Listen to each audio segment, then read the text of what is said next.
So guys, tingnan nyo ng ating na-harvest today. Ang lalaki. Buji lang. Sobrang laki. Parang kalabasa. Yeah. Yes, kuya. Ito mabigat. Grabe, ang lalaki. And then this one, gagawa kami ng tomato sauce for lunch.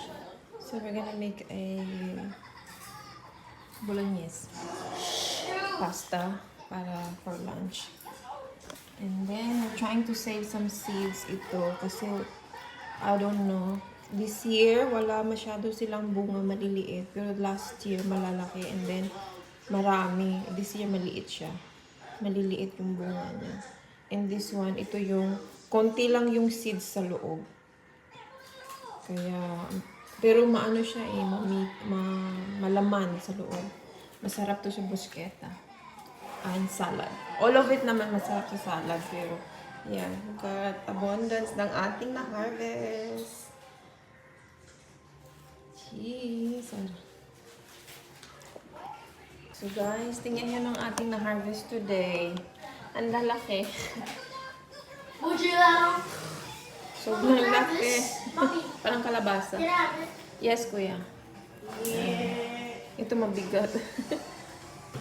Grabe, ang lalaki.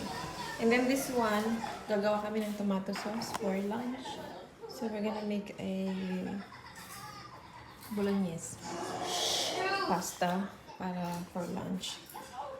And then we're trying to save some seeds ito kasi, I don't know, this year wala masyado silang bunga maliliit. Pero last year malalaki and then marami. This year maliit siya. Maliliit yung bunga niya. And this one, ito yung, konti lang yung seeds sa loob. Kaya, pero maano siya eh, malaman sa loob. Masarap to sa bruschetta. And salad. All of it naman masarap sa salad, pero yeah, we've got abundance ng ating na-harvest. Jeez. So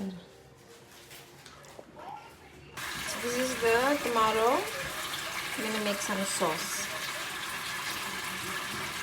Just gonna boil it. Diba, sarap.